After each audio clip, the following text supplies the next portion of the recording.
இப்போ ரீசெண்ட் டேஸில் இந்த வாக்காளர் கணக்கீடு அப்படின்ற இந்த ஒரு படிவத்தை கொடுத்து எல்லாருக்கிட்டையும் ஃபில்லப் பண்ணுங்கள். அப்போ தான் உங்களுக்கு ஓட்டர் ஐடியில் அந்த லிஸ்ட்டில் வந்து உங்களோட பேர் இருக்கும். இல்லைனா உங்கள் ஓட்டர் ஐடி லிஸ்ட்லேருந்து அந்த பேர் எடுக்கப்படும் அப்படின்னு சொல்லியிருப்பாங்க. இதை கேட்ட நிறைய பேர் பயந்துட்டு எப்படி பண்ணணும்னு சொல்லிட்டு இருப்பாங்க. இந்த ஃபார்ம் உண்மையாகவே ரொம்ப பேர் கஷ்டம் அப்படின்னு நினச்சிட்டு இருக்கீங்க. ஆனால் 5 நிமிஷத்தில் நீங்கள் ஃபில் பண்ணி முடிச்சிடலாம். நான் உங்களுக்கு ஹெல்ப் பண்ணுறேன். ஒன்றுமே இல்லை, இந்த வீடியோ நீங்கள் கடைசி வரைக்கும் பார்த்து நல்லபடியாக முடிச்சாலே போதும். ஸோ இப்போ நீங்கள் இந்த ஃபார்ம் ஃபில் பண்ணுறதுக்கு முன்னாடி நீங்கள் ஃபஸ்ட்டு பென்சிலில் பண்ணுங்கள், அதுக்கப்புறமா மேலே பெண்ணில் எழுதிக்கோங்க. ஏன்னா நீங்கள் தப்பாக பண்ணிட்டாங்களோ இல்லை கிழிச்சிட்டிங்களோ இந்த ஃபார்மை திரும்பி வாங்குறது கொஞ்சம் கஷ்டம். அதனால தான் சொல்கிறேன், நீங்கள் ஃபஸ்ட்டு பென்சிலில் ஃபில் பண்ணிக்கோங்க. ஓகே கைஸ், இப்போ வளவலன்னு பேசாமல் நம்ம இப்போ இந்த ஃபார்ம் எடுத்துக்கோங்க. எடுத்து முடிச்சுட்டு இப்போ உங்களோட டேட் ஆஃப் பர்த் எழுதிக்கோங்க. அதாவது உங்களோட ஆதார் கார்டு, பேன் கார்டு இதிலெல்லாம் என்ன டேட் இருக்கோ அதே டேட்டை நீங்கள் எழுதுங்க. அடுத்து உங்களோட ஆதார் அட்டையின் எண், அதாவது உங்களோட ஆதார் அட்டை இருக்கும்ல, ஸோ உங்கள் ஆதாரோட நம்பர் தான் கேட்குறாங்க, அதை எழுதிக்கோங்க. நெக்ஸ்ட்டு உங்களோட கைபேசி எண், அதாவது உங்கள் ஃபோன் நம்பர். அதாவது இப்போ நீங்கள் யூஸ் பண்ணிட்டு இருப்பீங்களே ரீசெண்ட் டைம்ஸில் மெசேஜ் எதாவது வந்தாலும், கேஸ் புக் பண்ணுறது இருந்தாலும், எந்த நம்பராக இருந்தாலும் அதாவது நீங்கள் வச்சுருக்க நம்பரு எடுத்து போட்டுக்கோங்க. அடுத்து உங்களோட தந்தை அல்லது பாதுகாவலர், அதாவது உங்களோட அப்பா பேர், அப்படி இல்லைன்னா உங்களோட கார்டியன் நேம். ஸோ அப்பா இருக்கிறவங்க அப்பா பேரை போட்டுக்கோங்க, கார்டியனுக்கு கார்டியன் நம்பர் போட்டுக்கோங்க. ஸோ அவங்களோட அந்த அடையாள அட்டை எண், அதாவது அவங்களோட ஓட்டர் ஐடியோட நம்பர். ஸோ அவங்களது நீங்கள் கண்டுபிடிக்க முடிஞ்சதுன்னா, உங்களால் எழுத முடிஞ்சதுன்னா எழுதிடுங்க, இல்லைன்னா அந்த இடத்துல ஒரு சின்ன டேஷ் போட்டுருங்க. அடுத்து அவங்களோட தாயார், இப்போ தாயார் இருக்கிற இடத்துல தாயார் பேரை போட்டுருங்க, அப்படி இல்லைன்னா விட்டுருங்க. ஸோ தாயார் போட்டுட்டு அவங்களோட ஓட்டர் ஐடி நம்பர். ஸோ இவங்க எல்லாருமே வந்து பார்த்திங்கன்னா இந்த தந்தை தாய் வந்து ஊரில் இருக்காங்க, கிராமத்தில் வயசானவங்க. ஸோ அதனால் அவங்களோட ஓட்டர் ஐடியோட நம்பர்லாம் கண்டுபிடிக்க முடியாது. ஸோ அதை அப்படியே விட்டுருங்க. அடுத்து துணைவியாரின் பெயர், அதாவது இப்போ இந்த ஃபார்ம் வந்து பார்த்திங்கன்னா ஒரு லேடிஸோட ஃபார்ம். ஸோ அவங்களோட ஹஸ்பண்ட் இருப்பாங்க. ஸோ அவங்களோட ஹஸ்பண்டோட பெயர், அவங்களோட ஓட்டர் ஐடியோட நம்பர். ஸோ இந்த இடத்துல இப்போ நீங்கள் ஒரு ஃபார்ம் வந்து ஃபில் பண்ணுறப்ப நீங்கள் ஒரு ஆணாக இருந்தீங்கன்னா உங்களோட ஒய்ஃபோட நம்பர், அப்படி இல்லைன்னா அதான் உங்களோட ஒய்ஃபோட நேமு, உங்கள் ஒய்ஃபோட நம்பர். ஸோ உங்களுக்கு கல்யாணமே ஆகலைன்னா அங்கே எதுவுமே நீங்கள் போட வேணாம், அப்படியே டேஷ் போட்டுருங்க. அப்புறமா நீங்கள் எழுதுகிறப்ப கடைசியால் பெண்ணில் மாற்றிக்கோங்க, மேலே வந்து உங்களோட ஃபோட்டோ ஒட்டிக்கோங்க. சரி வாங்க, இப்போ அடுத்து 2 கீழே இருக்கிற அந்த 2 காலத்துக்கு போகலாம். இதில் முக்கியமாக வர சந்தேகமே இந்த 2 காலத்துலேயும் தான். மேலே இருக்கிற ஃபார்ம் வந்து ஈஸியான பேசிக் டீட்டெயில்ஸ் நம்மளது தான் கேட்குறாங்க, அதை ஃபில்அப் பண்ணிடுவோம். ஸோ கீழே இருக்கிற இந்த 2 காலத்துலேயும் வர நிறைய பேருக்கான டவுட்டு உங்களுக்கு ஒன்று நான் சொல்கிறேன். ஃபஸ்ட்டு இப்போ நம்ம ஃபஸ்ட்டு காலத்தை பார்ப்போம்.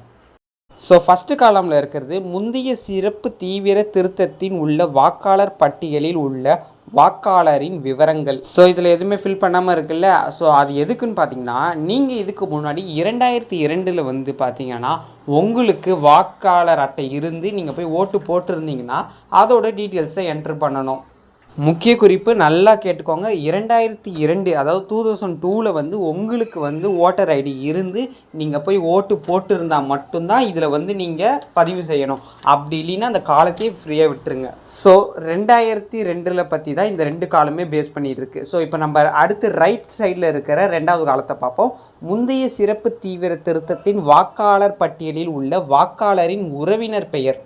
ஸோ அதாவது உங்களோட பிளட் ரிலேஷன்ஷிப்பில் இருக்கிறவங்க, அதாவது உங்கள் அப்பாவாக இருக்கலாம், அம்மாவாக இருக்கலாம், தாத்தாவாக இருக்கலாம்.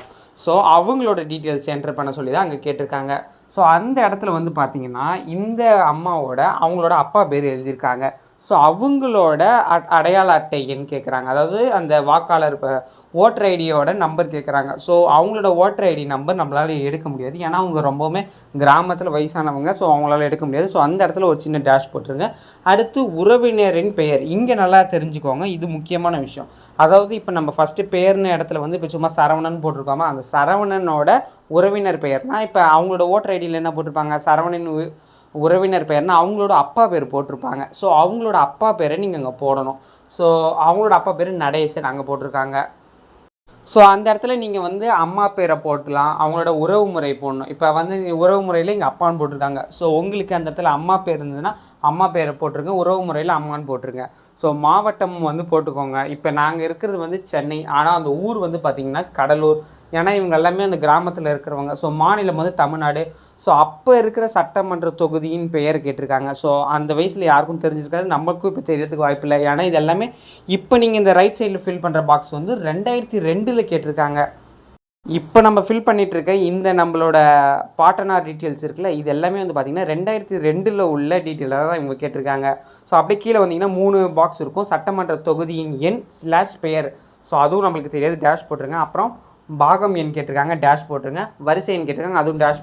இப்போ உங்களுக்கு 2002 வந்து இந்த உங்களோட பார்ட்னரோட டீட்டெயில்ஸ் எல்லாம் இருந்ததுன்னா நீங்கள்லாம் ஃபில்அப் பண்ணிக்கிட்டு அந்த டீட்டெயில் எடுத்து போடலாம். முக்கிய குறிப்பு, இதில் வந்து 2002ஓட டீட்டெயிலை தான் நீங்கள் ஃபில்அப் பண்ணணும். கீழே இருக்கிற 2 பாக்ஸ்லையுமே அதில் அந்த ரைட் சைடில் இருக்கிற பாக்ஸில் உங்களோட அந்த டீட்டெயிலெலாம் கிடச்சதுன்னா நீங்கள் ஃபில்அப் பண்ணிக்கலாம். அப்படி இல்லைன்னா டேஷ் போட்டிருக்கலாம்.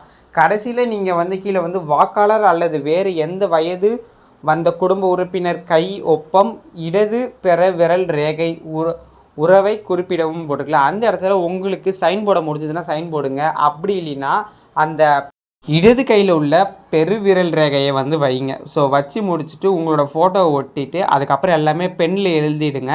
ஸோ எழுதிட்டு இந்த டீட்டெயிலை வந்து உங்கள் வீட்டுக்கு வர அந்த பிஎல்ஓ ஆஃபீஸர்கிட்ட கொடுங்க. இல்லைன்னா யார் கலெக்ட் பண்ணுறாங்களோ அவங்கள்ட்ட கொடுங்க.